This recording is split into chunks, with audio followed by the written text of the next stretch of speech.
Welcome back to Afternoon Live. If things are feeling off in your relationship or you're finding it difficult to trust someone and you're not sure why, our next guest says that you could be dealing with a compulsive or a pathological liar. Here to help recognize the signs, we welcome back trauma-informed life coach and author of Return to You, Shannon Kaiser. It's great to see you. So good to be back. You have some really good concrete tips for us based on some of your own learned experience where you're now kind of paying it forward and sharing with us some things I think you probably wish that you would have known. Yeah, it's interesting because while I was in it, you learn the way on the way, so to speak, but I have a lot of personal experience, and after I went through some unfortunate experiences, I started to study up. I took classes, worked with FBI agents, and these tips are really inspired by the experts, and so it's important to talk about it. We're going to help educate and move forward in a more positive way. So the first thing to watch for is certain types of gestures, things that kind of don't add up. Can you explain what that means? Yeah, I think it's important when we're talking about liars, really, how to recognize liars. If you have a liar or someone, it's really about deception. You know, sometimes your child might be lying to you. We're not really talking about white lies today. We're talking about, are you being deceived?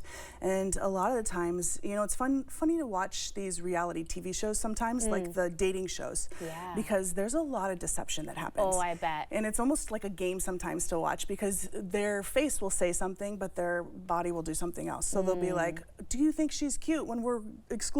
And they'll be like, yes, or no, or opposite, right? I can't even do it the right way. So what happens is the body will always tell the truth, so to speak, and it's this idea of actions always speak louder than words, always. That's so interesting. So pay attention to what the body does over what is being said.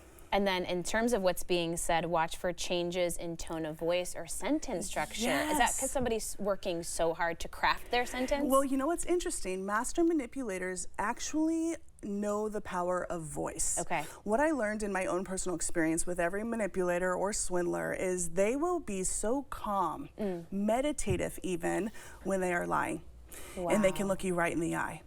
And when they get caught in the truth, that's when they start to feel, they start to get kind of agitated, they start to like back up, they start to sweat, and that's when their voice starts to kind of digress. So it's important to pay attention to how they are using their tone, and they will really kind of use their voice against you. It's emotional manipulation, and so pay attention.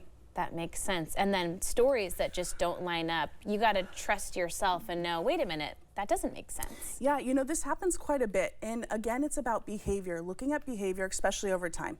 The FBI agents really talk about over time, liars always give away themselves. You know, early on, I was dating someone who actually lied all the time. And it was more important to just kind of let them show you who you are. People will always show you who they are.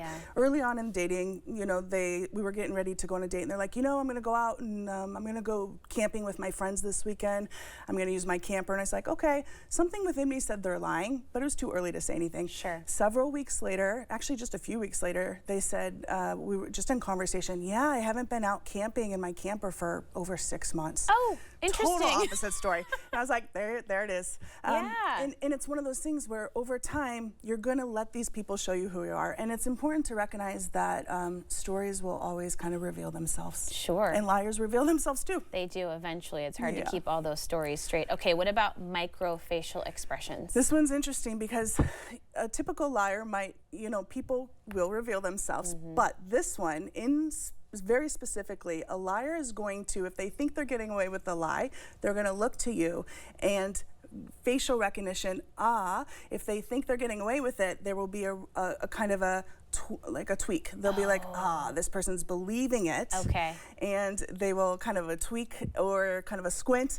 And this will reveal to you, it's a kind of a tall tale sign where they're, you know what I mean? They're celebrating a win internally. That's exactly somehow. And it's very subtle, but that's when you start to realize that they think they're getting away with the con. And sometimes it's so subtle that you really want to recognize that you're being swindled, you're being conned, and you really want to ask yourself, why am I allowing myself to spend time with someone who is trying to take advantage of me? This is really about protecting ourselves.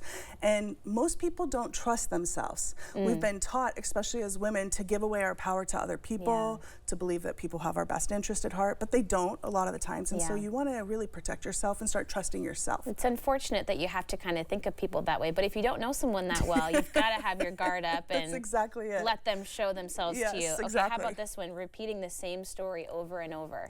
So what did you have? Let me ask you, Hannah, last night for dinner, what did you have for dinner? Oh. That's exactly Great question. So, right? I love how your face is like, wait a second. There's no way. A normal kind of healthy person, we're so busy with our life, right? When you ask someone who is keeping up with a double life, someone who is trying to convince you of something, they have the story, the time, where they ate, the reservation, and it's just down to the T. And it's because they're trying to convince you of the lie. And so there's almost too much information. On the flip side, sometimes there's a withholding and not enough information. Master manipulators will often withhold information. So there's either too much information because they don't want you to ask any questions. Right. Or the other side to that is they leave out things very carefully, and you're all of a sudden involved with someone who you don't really know who they are at all because they've left out so much information. Withholding is a lie in itself. Sure. And then all circling back to, you know your gut, trust your gut. You can usually have some kind of a sense that something is off somewhere. It is so important. With every single experience I went through, the very first encounter with them, something was off. But I handed over thinking, no, I'm going to trust, I'm going to see. And I think when we, with my clients and with people I talk to, it's always about us really believing in ourselves, trusting ourselves, and actually giving ourselves the benefit of the doubt. And really, it's really knowing our intuition is a superpower. It's a delicate balance. You want to see the best in people, but at the same time, protect yourself and not put yourself in harm's way. So are there certain ways you can pull back or pull yourself out of a situation if you feel like you've gotten too far in deep with a liar? Yeah, and I think when we're talking about liars, it's not like, I saw your face move, gotcha. You really want to protect yourself because people are going to show you who they are, and it's aligning to, do I want to protect myself? Yes, I now know who this person is, and you can start to move yourself back by aligning with people who you do trust, giving yourself a safe space, and kind of protecting yourself. You can align with, there's a lot of resources, education like this. There's so many resources online.